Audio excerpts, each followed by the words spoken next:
Howdy, folks. Howdy. Howdy, folks. Howdy. Welcome to Six Gun City. Welcome to Tombstone, Arizona. Everybody enjoying the Old West down here? Yeah. Good. Great town, isn't it? With a gun. Before we get started with the gunfight, I'm going to give you a little history lesson about it. It's been well over 130 years since a prospector named Ed Shefflin came to the area. Being a prospector, he didn't care a whole lot about faith. He did like fortune. And he did nothing, right? While he was in this area, he stayed at Fort Huachuca, the Army base, 22 miles south of here. Today, Fort Huachuca is America's oldest active military installation, established in 1877. Now, while Mr. Shefflin was there at the base, he was talking to the Army Scouts about coming up into this area. And those Army Scouts were concerned because of the Apache Indian activity up here.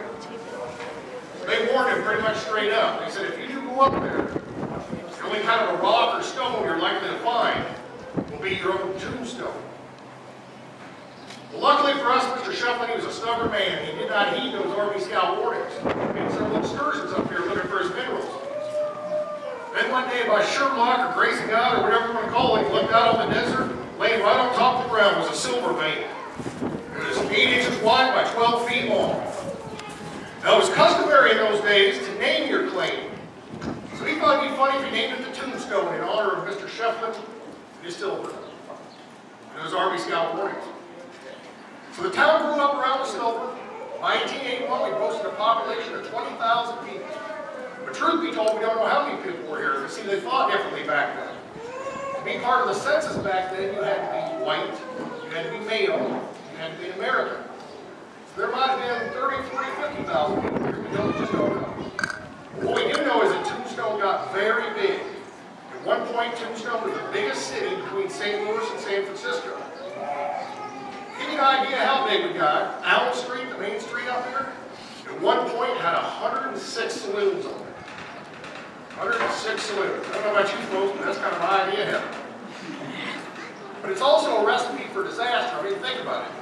You've got 106 saloons on one street. You've got a few hundred drunk cowboys.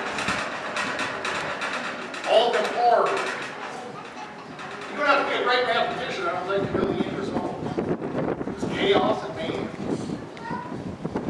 Now, when this town first was established, it was not called Tombstone. The original name of this town was Goose Flat. Tombstone was just a silver one.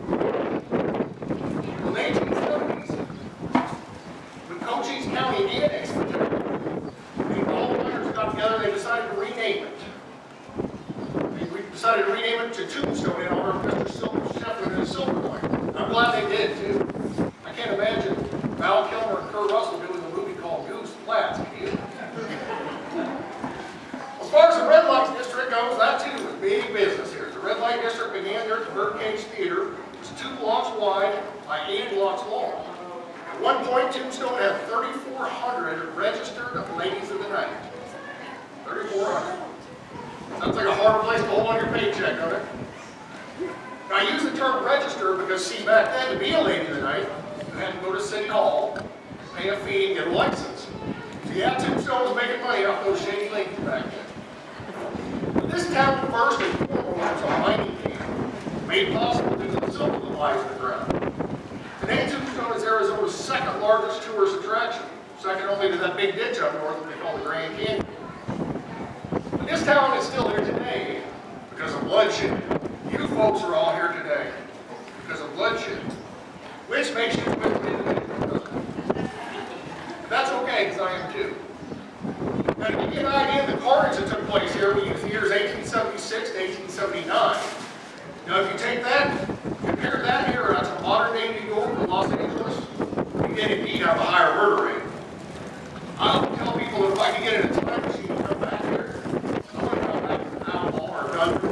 There's no money in there. If I could come back, I'd come back as an undertaker. That guy making some money. Tombstone supported 3 most cities only have 1, and usually part-time. Of all the shootings and killings that took place here, and there were a lot of them, the most famous, of course, was the gunfight at the OK Corral. That fight didn't actually take place in the corral, but they were behind it. At one point, the gunfight spilled out on Fremont Street, so you folks actually pulled over right sight when he came into town. So 30 shots were fired in less than a minute on 26 October 1881, 2 p.m. in the afternoon. 3 men were killed. Tom and Frank McClowery, Billy Clank, dead. Or as the newspaper said so eloquently the next day, hurled into eternity. On the Earp side, 3 men were wounded. City Marshal Bergler was brought down to one knee as a bullet went through his calf muscle.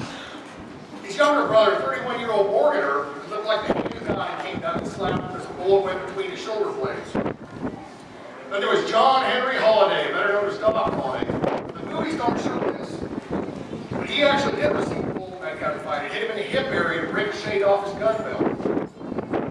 Hurt him so bad he truly thought he was gut shot.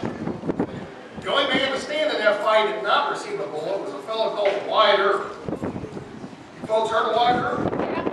I hope so, or you're in the wrong town.